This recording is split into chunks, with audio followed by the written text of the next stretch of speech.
इमाम मेहदी का सबसे बड़ा दुश्मन सुफियानी। मैं खुफिया सफीर हूँ, सारी दुनिया के बादशाह का, जो इमाम मेहदी के ज़ुहूर से पहले शाम में कत्ले आम मचाएगा। ये इमाम अली अलैहि अस्सलाम के चाहने वालों को कत्ल करेगा। लेकिन आखिर इसका ज़ुहूर होगा कैसे, और क्या आज के टाइम में सुफियानी आ चुका है? चले जानते हैं। सुफियानी के बारे में जानने से पहले हमें शाम के बारे में जानना होगा, क्योंकि हदीसों में जब भी सुफियानी का जिक्र आया है तो इसके साथ शाम का नाम भी लिया गया है, क्योंकि सुफियानी का ज़हूर शाम ही से होगा और क़यामत से पहले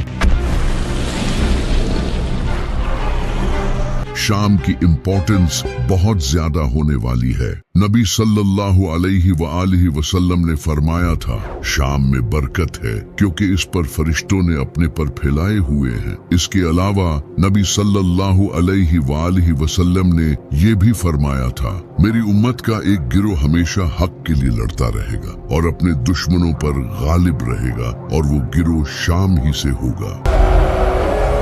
नबी सल्लल्लाहु अलैहि वआलिहि वसल्लम ने फरमाया, शाम इस्लाम का दिल है और क़यामत के दिन हश्र का मैदान भी शाम में ही होगा। मजीद फरमाया, जब आजमाइशें बढ़ जाएं और फितने फैलने लगें तो ईमान शाम की तरफ लौट जाएगा, जैसे सांप अपने बिल की तरफ लौटता है। जब शाम के लोग करप्ट हो जाएं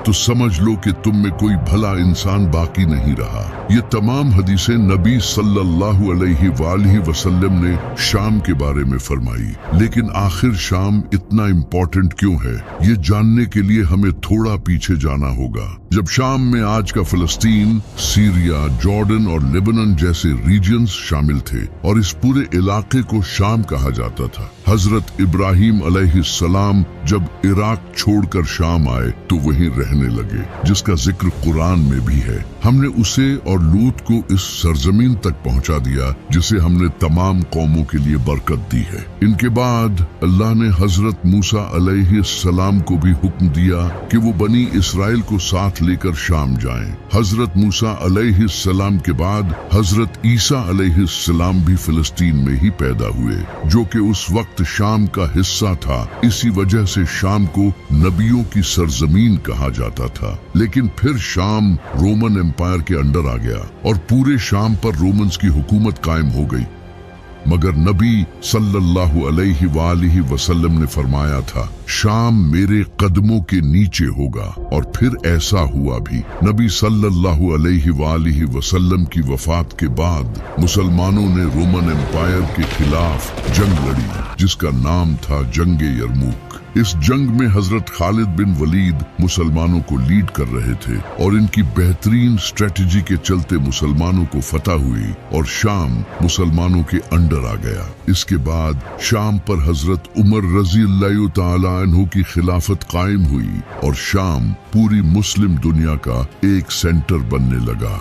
हजरत उमर रज़ी अल्लाह तआला अन्हु ने यजीद बिन अबू सुफियान को शाम का गवर्नर लगा दिया, मगर बीमारी की वजह से इसकी मौत हो गई। फिर हजरत उमर रज़ी अल्लाह तआला अन्हु ने यजीद के भाई मुआविया को शाम का गवर्नर लगा दिया। लेकिन हजरत उमर रज़ी अल्लाह तआला अन्हु का रूल था कि वो 4 साल बाद हर गवर्नर को चेंज कर देते थे। मगर अफसोस के हजरत उमर रज़ी अल्लाह तआला अन्हु को 4 साल पूरे होने से पहले ही शहीद कर दिया गया। इनके बाद हजरत उस्मान रज़ी अल्लाह तआला अन्हु खलीफा बने और वो मुआविया के कबीले के थे, इसलिए उन्होंने 12 साल तक मुआविया को गवर्नर की पोस्ट से नहीं हटाया। इन 12 सालों में मुआविया ने बैतुलमाल का पैसा लोगों में बांटकर पूरे शाम पर अपना कंट्रोल स्ट्रॉन्ग कर लिया और शाम के लोग इसे अपना लीडर मानने लगे। मुआविया बैतुलमाल से पैसा चोरी करके लोगों को देता था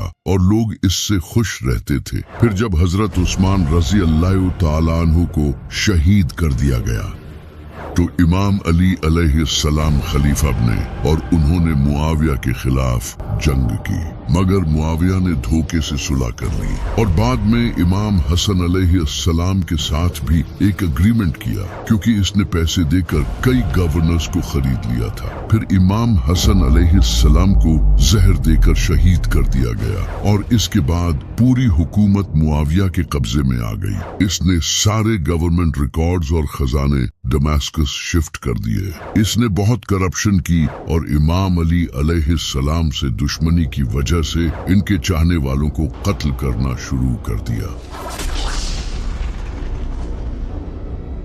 इसने बहुत से सहाबा को शहीद कर दिया जो इमाम अली अलैहिस्सलाम से मोहब्बत करते थे। फिर इसने अपनी पूरी हुकूमत में ऑर्डर्स जारी कर दिए कि जो भी अली से मोहब्बत करे या जिसका नाम अली हो उसे कत्ल कर दिया जाए, और यूं पूरे शाम में कत्ले आम हुआ।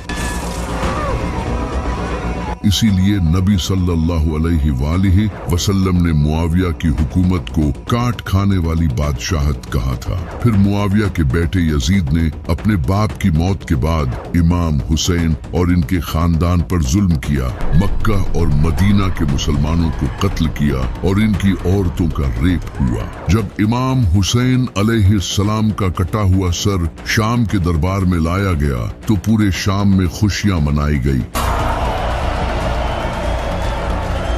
और अब वही शाम जो कभी नबियों की सरजमीन हुआ करता था अब जालिमों के कब्जे में आ गया था। फिर यजीद की मौत के बाद कुछ टाइम तक बनो उमैया ने शाम पर हुकूमत की, मगर बाद में बनो अब्बास ने उन्हें शिकस्त देकर शाम को फतह कर लिया और इसके बाद शाम पर कई मुसलमान हुकूमतें आती रही। फिर सीरिया पर बशर अल असद की हुकूमत आ गई जो कि एक डिक्टेटर था। इसकी फैमिली कई डिकेड से सीरिया पर हुकूमत कर रही थी और ये एक शिया खानदान था, जबकि सीरिया में तकरीबन मेजॉरिटी पॉपुलेशन सुन्नी मुसलमानों की थी। ये बशर अल असद भी शिया था, लेकिन अलवी शिया था। ये अलवी शिया वो फिरका है जिससे शिया भी नफरत करते हैं, क्योंकि ये अलवी शिया हजरत अली को खुदा मानते हैं और इसी अलवी शिया की हुकूमत सीरिया पर कायम थी। ये वो टाइम था जब अरब वर्ल्ड में अरब स्प्रिंग के नाम से टूनिसिया, इजिप्ट, लीबिया और यमन में प्रोटेस्ट्स हो रहे थे। Egypt's 18-day revolution defied... मगर सीरिया में ऐसा नहीं था। वहाँ बशर अल असद पीसफुली हुकूमत कर रहा था और लोग इसके खिलाफ प्रोटेस्ट नहीं करते थे, क्योंकि प्रोटेस्ट करने पर सख्त सजा दी जाती थी। लेकिन फिर एक दिन एक लड़के ने स्कूल की दीवार पर ये लिख दिया, जिसका मतलब था अब अगला नंबर बशर अल असद का है, यानी वो ये बताना चाहता था कि इसकी हुकूमत अब खत्म होने वाली है। इस लड़के का नाम मुआविया था। जब हुकूमत को इस बात का पता चला तो उन्होंने मुआविया और इसके साथ दूसरे लड़कों को अरेस्ट कर लिया और उन्हें बुरी तरह टॉर्चर का निशाना बनाया, ताकि लोगों के लिए एक मिसाल कायम की जाए कि जो भी हुकूमत के खिलाफ खड़ा होगा इसका अंजाम भी यही होगा। जब अवाम ने ये सब देखा तो वो गुस्से से भर गए और बशर अल असद की डिक्टेटरशिप के खिलाफ प्रोटेस्ट्स शुरू कर दिया, मगर सिक्योरिटी फोर्सेस ने इन प्रोटेस्टर्स पर फायरिंग कर दी। By August 2013, losing ground, Assad used chemical weapons against rebel-held suburbs of Damascus. जिससे कई लोग मारे गए, लेकिन इससे प्रोटेस्ट्स मजीद बढ़ गए और देखते ही देखते पूरे सीरिया में प्रोटेस्ट फैल गए। अब सीरिया के आम लोगों ने खुद एक फौज बना ली जिसका नाम रखा गया फ्री सीरियन आर्मी। ये फौज बशर अल असद की सिक्योरिटी फोर्सेस के खिलाफ लड़ने लगी और यूं सीरिया में सिविल वार शुरू हो गई। For some Syrians, especially minorities, it seemed like a choice between Assad and the jihadist killers of Islamic State. जब ये खबर दुनिया भर में फैली तो हर कंट्री ने अपने इंटरेस्ट के लिए इसमें इंटरफियर करना शुरू कर दिया। ईरान और रशिया बशर अल असद के साथ खड़े हो गए, क्योंकि ईरान चाहता था कि सीरिया में शिया हुकूमत कायम रहे, इसलिए ईरान ने इसको सपोर्ट किया। जबकि सऊदी अरब, कतर और टर्की इन रेबल्स को सपोर्ट कर रहे थे क्योंकि वो चाहते थे कि सीरिया से शिया हुकूमत खत्म हो और वहां सुन्नी हुकूमत कायम हो। अब जाहिर है कि अमेरिका कैसे पीछे रह सकता था। अमेरिका ने सीरिया पर कंट्रोल हासिल करने का ये मौका देखा। अमेरिका चाहता था कि बशर अल असद की हुकूमत गिर जाए और वहां अपना कोई लीडर बिठाया जाए। इसी वजह से CIA ने रेबल्स को वेपन्स देना शुरू कर दिया और उन्हें बशर अल असद के खिलाफ प्रॉपर सपोर्ट दी। इसी दौरान आईसिस ने भी मैदान में एंट्री मारी और इसने भी बशर अल असद के खिलाफ जंग शुरू कर दी। इसके बाद पूरा सीरिया जंग का मैदान बन गया।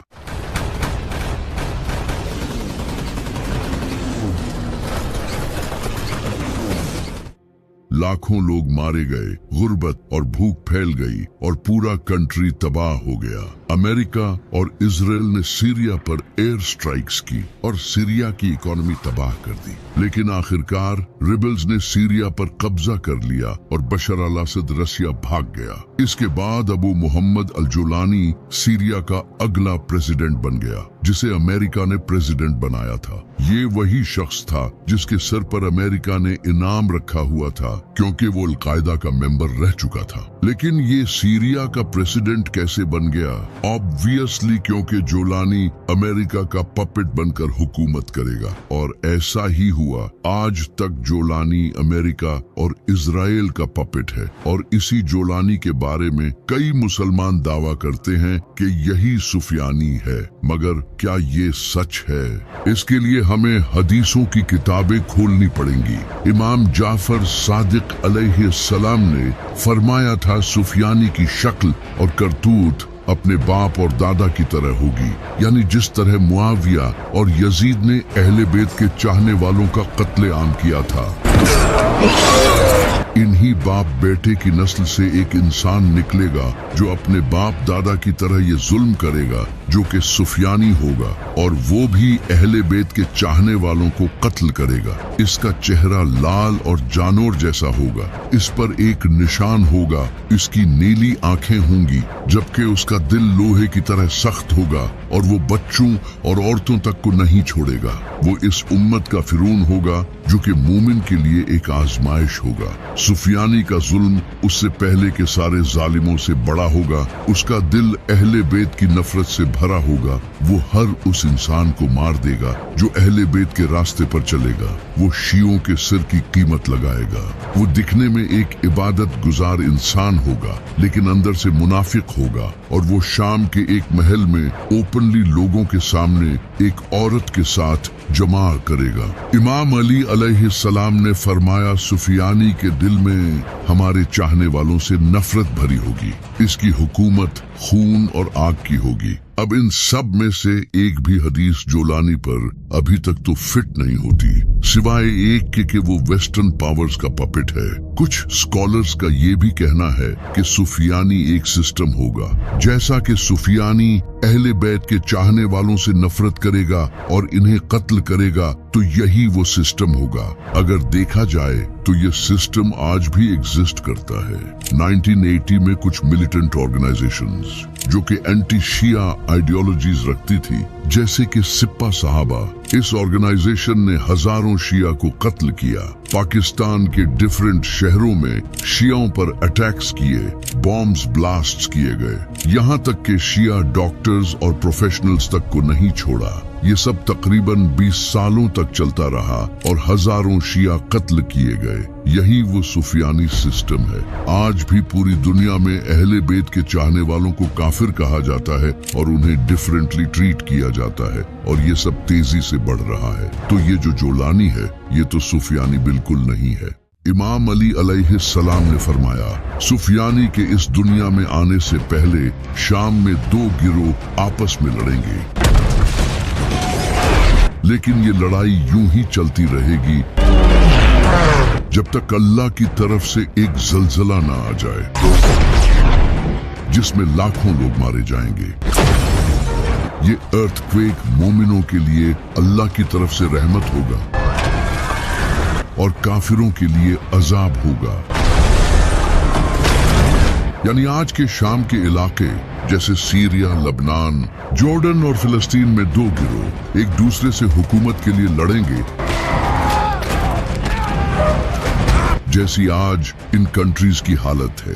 यहाँ फिर से एक जंग होगी जो कि शायद इसराइल और लुबनान के दरमियान होगी। इसराइल ने अब लुबनान पर एयर स्ट्राइक्स शुरू कर दी हैं। Following further Israeli strikes on southern Lebanon, क्योंकि लबनान उनके ग्रेटर इसराइल का ही पार्ट है, तो इसराइल एक एक करके इन सारे कंट्रीज पर हमला करेगा, जिससे ये जंग छिड़ेगी। ये जंग काफी टाइम तक चलती रहेगी, फिर अल्लाह एक जलजला भेजेगा।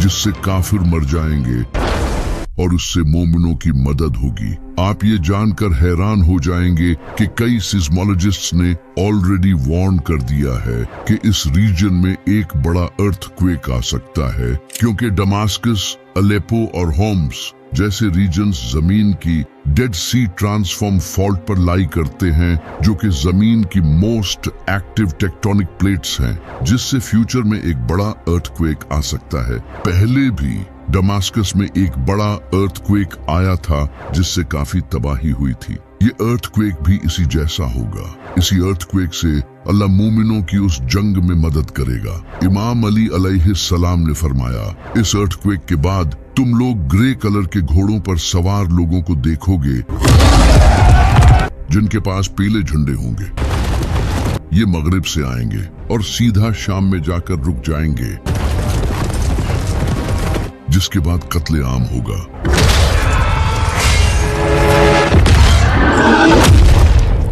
यानी इस अर्थक्वेक के बाद शाम का कोई लीडर नहीं होगा और इसी मौके का फायदा उठाकर कुछ फौजें शाम में आएंगी, जो कि नेटो या फिर अमेरिकन फौज होगी, जो कि एक नई जंग शुरू करेंगी। यहाँ घोड़ों से मुराद टैंक्स, जेट्स या फिर आर्म्ड व्हीकल्स होंगे, जिन पर ये फौज आएगी और जंग करेगी।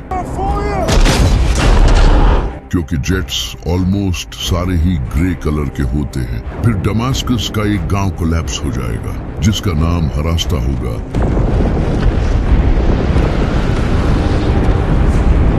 जो कि शायद से बॉम्ब्स और एयर स्ट्राइक्स की वजह से तबाह होगा। इस गांव के तबाह होने के बाद एक वादी से एक इंसान निकलेगा और वो डमास्कस के मिंबर पर जाकर बैठ जाएगा। वो अचानक एक भेड़िया की तरह जाहिर होगा और वेस्टर्न पावर्स के साथ मिला हुआ होगा। इसके साथ ऐसे फौजी होंगे जिनके दिल लोहे की तरह सख्त होंगे।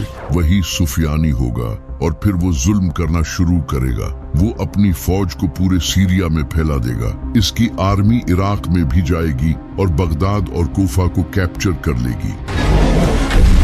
वो हर उस इंसान को मार डालेगा जिसका नाम अली, हसन, हुसैन या फातिमा होगा। यानी अहले बैत से मोहब्बत करने वालों को वो कत्ल करेगा। खून की लहरें आ जाएंगी और वो किसी भी एक मोमिन को नहीं छोड़ेगा। ये जुल्म 9 महीनों तक चलेगा। फिर एक दिन काबा के सामने इमाम मेहदी का ज़हूर होगा और कुछ लोग उनके हाथ पर बैत करेंगे, जो कि 313 लोग होंगे। जब सुफियानी को पता चल जाएगा कि मक्का में इमाम मेहदी का ज़हूर हो चुका है, तो वो डमास्कस में एक बड़ी आर्मी तैयार करेगा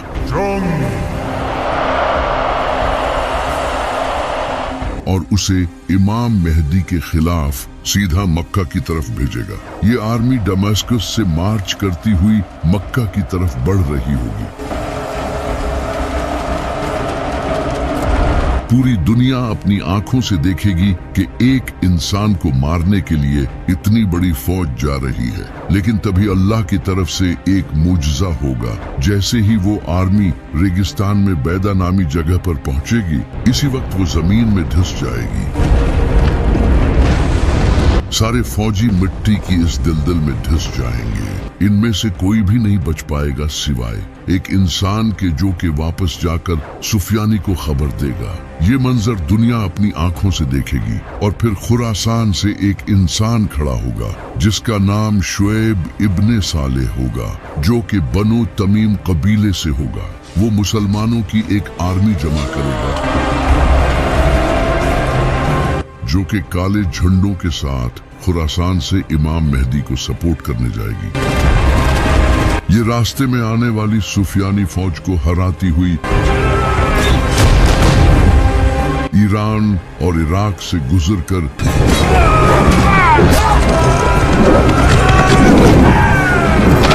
सीधा जेरूसलम जाएगी और वहां अपना झंडा गाड़ देगी। इसके बाद वो कूफा पहुंचेगी और कूफा को अपना बेस बना लेगी। फिर इमाम मेहदी कूफा जाएंगे तो वो आर्मी इमाम मेहदी को अपना लीडर मान लेगी और यूं कूफा इमाम मेहदी का बेस बन जाएगा। वही शहर जहां एक टाइम पर इमाम अली अलैहिस्सलाम का बेस था, जबकि दूसरी तरफ सुफियानी दमास्कस में बैठा होगा और उसे पता चल जाएगा कि इराक इसके हाथ से निकल चुका है, मगर सीरिया अभी भी सुफियानी के अंडर होगा, बिल्कुल इसी तरह जैसे इसके दादा मुआविया का कैपिटल था। एक तरफ इमाम मेहदी होंगे जो कि इमाम अली अलैहिस्सलाम की नस्ल से होंगे और उनका बेस भी इमाम अली अलैहिस्सलाम की तरह कूफा ही होगा, जबकि दूसरी तरफ मुआविया की नस्ल से सुफियानी होगा जिसका बेस मुआविया की तरह सीरिया होगा। एग्जैक्टली जंगे सफीन की तरह सुफियानी गुस्से में आकर एक बड़ी फौज तैयार करेगा।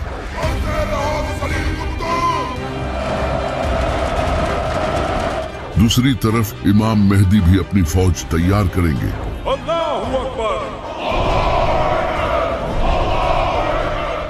इस वक्त तक सीरिया या इराक तबाह हो चुके होंगे। इमाम मेहदी अपनी फौज लेकर दमास्कस जाएंगे जहां सुफियानी होगा।